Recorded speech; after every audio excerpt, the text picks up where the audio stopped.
100% job గ్యారంటీతో ISTTM business school admissions open. ఈవీఎంల పనితీరుపై మరోసారి చర్చ. బ్యాలెట్ పేపర్ ద్వారా ఎన్నికలు నిర్వహిస్తే మంచిదా? ఈవీఎంల ద్వారా ఎన్నికలు నిర్వహిస్తే మంచిదా? ఈవీఎంలలో ఉన్న లోపాలేంటి? బ్యాలెట్ పేపర్తో ఇబ్బందులేంటి? అనుమానమా, ఆరోపణల, అవాస్తవమా? ప్రజాస్వామ్యానికి మూల స్తంభమైన ఓటును ఎలా వేస్తే మంచిది? సార్వత్రిక ఎన్నికల తర్వాత దేశంలో మరోసారి ఈవీఎంల పనితీరు మీద చర్చ సాగుతోంది. బ్యాలెట్ బాక్స్ ద్వారా ఎన్నికలు నిర్వహిస్తే మంచిదా లేక ఈవీఎంలే మంచివా అన్న డిబేట్స్ జరుగుతున్నాయి. ఎన్నో పోరాటాల తర్వాత 1947 ఆగస్టు 15న బ్రిటిష్ పాలన నుంచి మనకు విముక్తి లభించింది. అయితే ఆ తర్వాత దేశాన్ని పాలించే నాయకుడు ఎవరనే ప్రశ్న తలెత్తింది. అనేక రౌండ్ టేబుల్ సమావేశాల తర్వాత 26 జనవరి 1950న మన రాజ్యాంగాన్ని మనం రాసుకున్నాం.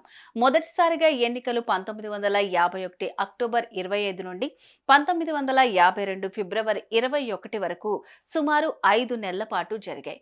26 రాష్ట్రాల్లో 489 లోక్సభ నియోజకవర్గాలకు ఈ ఎన్నికలు జరిగాయి.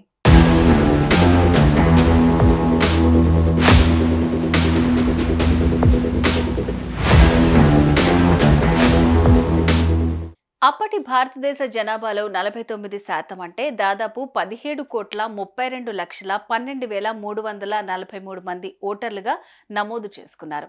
రాష్ట్రాల ఎన్నికల్లో పాల్గొన్న వారికి ఓటు అంటే ఏంటో తెలుసు, కానీ మిగతా వారికి ఎన్నికపై ఎలాంటి అవగాహన లేదు. ఈ క్రమంలో ప్రతి పార్టీకి ఓ గుర్తును కేటాయించి వాటిని బ్యాలెట్ పేపర్పై ముద్రించారు. దీంతో పాటు ఆయా గుర్తులున్న బ్యాలెట్ బాక్సులను ప్రతి పోలింగ్ బూత్లో విడివిడిగా ఏర్పాటు చేశారు. దీంతో ఓటర్లు తమకు నచ్చిన గుర్తున్న బ్యాలెట్ పేపర్ను దానిపై ఎటువంటి ముద్ర వేయాల్సిన అవసరం లేకుండానే సంబంధిత గుర్తు ఉన్న బ్యాలెట్ బాక్సులో వేస్తే చాలన్నమాట. తొలి సార్వత్రిక ఎన్నికల్లో పార్లమెంట్లో 489 స్థానాలు, అసెంబ్లీలో 4,000 స్థానాలు ఉన్నాయి. ఈ మేరకు 2,24,000 పోలింగ్ బూత్లు ఏర్పాటు చేయాల్సి వచ్చింది. 56,000 మంది ఎన్నికల అధికారులను నియమించారు.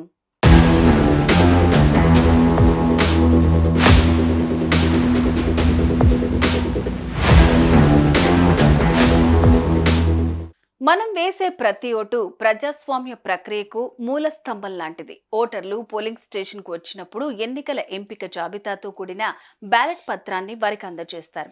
తర్వాత వారు తమ ఇష్టపడే అభ్యర్థి పక్కన క్రాస్ లేదా టిక్ని పెట్టడం ద్వారా వారి ఎంపికను గుర్తుపెట్టుకుంటారు. గుర్తుపెట్టిన తర్వాత బ్యాలెట్ పేపర్ మడత పెట్టి సేఫ్గా బ్యాలెట్ బాక్స్లో వేస్తారు.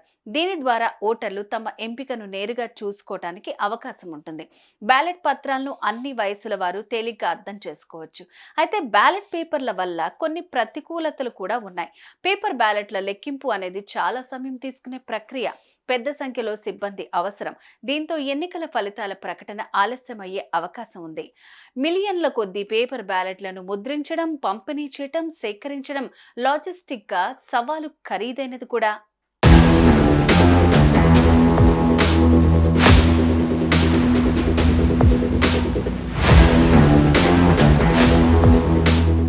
మన దేశంలో 1990ల వరకు పేపర్ బ్యాలెట్ల ద్వారానే ఓటింగ్ జరిగింది. 1977లో ఈవీఎంలు తెరపైకి వచ్చాయి. Electronics corporation of India ECIL దాని బాధ్యత తీసుకుంది. 1979లో ఒక డెమో చేసి 1980 ఆగస్టు 6న రాజకీయ పార్టీలకు చూపించారు.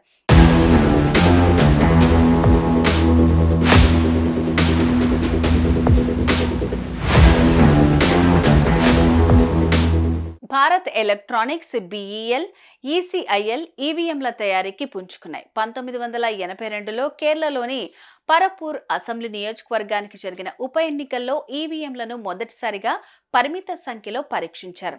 ఉప ఎన్నికల్లో ఈవీఎంల వినియోగానికి వ్యతిరేకంగా దాఖలైన ఒక కేసుపై ఒక తీర్పులో భారత సర్వోన్నత న్యాయస్థానం ప్రజా ప్రాతినిధ్య చట్టం 1951లోని సెక్షన్లు 59, 61 పేపర్ బ్యాలెట్లను నిర్దేశించిందని తీర్పునిచ్చింది.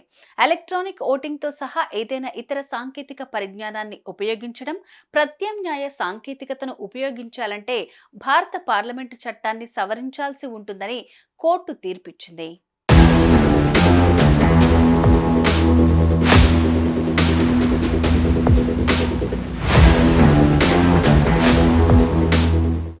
1989లో ప్రజా ప్రాతినిధ్య చట్టం, 1951 ఎలక్ట్రానిక్ ఓటింగ్ వినియోగాన్ని అనుమతించడానికి భారత పార్లమెంట్లో సవరణ జరిగింది. అయితే ఈవీఎంల వినియోగంపై ఏకాభిప్రాయం లేకపోవడంతో వాటి వాడకం మరింత ఆలస్యమైంది. 1998లో రాజస్థాన్, మధ్యప్రదేశ్, ఢిల్లీలో జరిగిన అసెంబ్లీ ఎన్నికల సమయంలో 25 రాష్ట్ర అసెంబ్లీ నియోజకవర్గాల్లో ప్రయోగాత్మకంగా ఈవీఎంలను ఉపయోగించారు. మే 2001లో తమిళనాడు, కేరళ, పుదుచ్చేరి మరియు పశ్చిమ బెంగాల్ రాష్ట్రాల అసెంబ్లీ ఎన్నికల కోసం అన్ని నియోజకవర్గాల్లో ఈవీఎంలను ఉపయోగించారు. 2004లో సార్వత్రిక ఎన్నికల్లో మొత్తం 543 పార్లమెంటరీ నియోజకవర్గాల్లో తొలిసారిగా ఈవీఎంలను ఉపయోగించారు. అప్పటి నుంచి అన్ని రాష్ట్రాల అసెంబ్లీ, పార్లమెంటు ఎన్నికలు ఈవీఎంల ద్వారానే జరుగుతున్నాయి.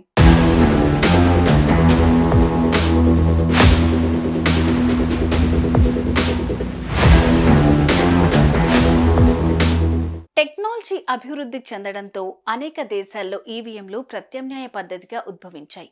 ఈవీఎంలు సాధారణ బ్యాటరీతో పనిచేస్తాయి, కరెంట్ అవసరం లేదు.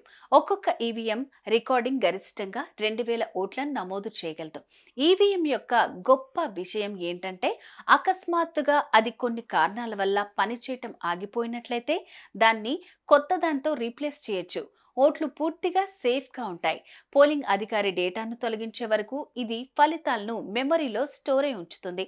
ఈవీఎంల ఓటింగ్ ప్రక్రియలో ఓటర్లు తమ ప్రాతినిధ్య అభ్యర్థిని ఎన్నుకోవటానికి బటన్ను నొక్కడం లేదా స్క్రీన్ను టచ్ చేయడం ద్వారా ఓటు నమోదవుతుంది. ఓటు వేసిన తర్వాత అది ఎలక్ట్రానిక్ పద్ధతిలో మెషిన్లో భద్రపరచబడుతుంది. ఈవీఎంలు ఓటింగ్ కౌంటింగ్కు అవసరమైన సమయాన్ని తగ్గిస్తుంది. ఓట్లను ఎలక్ట్రానిక్ పద్ధతిలో లెక్కించవచ్చు. ఇది వేగంగా ఫలితాలను వెల్లడించడానికి పనిచేస్తుంది. ఈవీఎంలకు ప్రారంభ పెట్టుబడి పెట్టనప్పటికీ ఇది ముద్రిత సామాగ్రి మరియు మాన్యువల్ లేబర్ అవసరాన్ని తగ్గించడం ద్వారా దీర్ఘకాలంలో ఖర్చును కొంత ఆదా చేస్తుంది. ఈవీఎంలతో కొన్ని ప్రతికూలతలు కూడా వెల్లడవుతున్నాయి. ఈవీఎం మిషన్లు ట్యాంపరింగ్ లేదా హ్యాకింగ్కు గురయ్యే అవకాశం ఉందని, ఇది ఎన్నికల ఫలితాల సమగ్రతను దెబ్బతీయొచ్చని విమర్శకులు వాదిస్తున్నారు.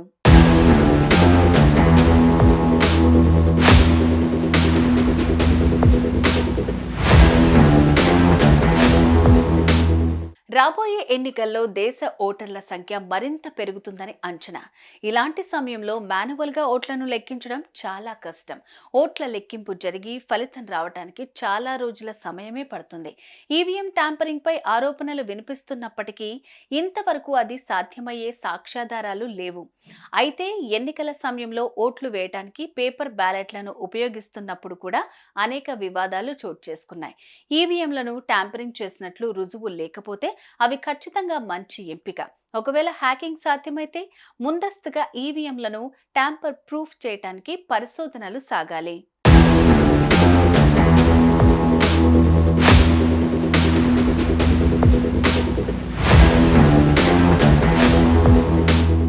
నిజానికి బ్యాలెట్ పేపర్లైనా ఈవీఎంలైనా రెండు వాటి ప్రయోజనాలు, అప్రయోజనాలు కలిగి ఉంటాయి. బ్యాలెట్ పేపర్స్ పారదర్శకతతో పాటు సరళతను అందిస్తాయి, కానీ శ్రమతో కూడుకున్నవి. మానవ తప్పిదాలకు జరిగే అవకాశం ఎక్కువగా ఉంటుంది. మరోవైపు ఈవీఎంలు వేగాన్ని, సామర్థ్యాన్ని అందిస్తాయి. అయితే ఇది భద్రత, పారదర్శకత గురించి ఆందోళన కలిగిస్తోందని విమర్శకులు అంటున్నారు. అయితే ఈ ఆరోపణలకు, అనుమానాలకు సమాధానాలు వెతికి ఈవీఎంల ద్వారా ఎన్నికల ప్రక్రియ కొనసాగిస్తే మంచిది. ఎందుకంటే మనం వేసే ప్రతి ఓటు ప్రజాస్వామ్య ప్రక్రియకు మూలస్తంభం లాంటిది కాబట్టి.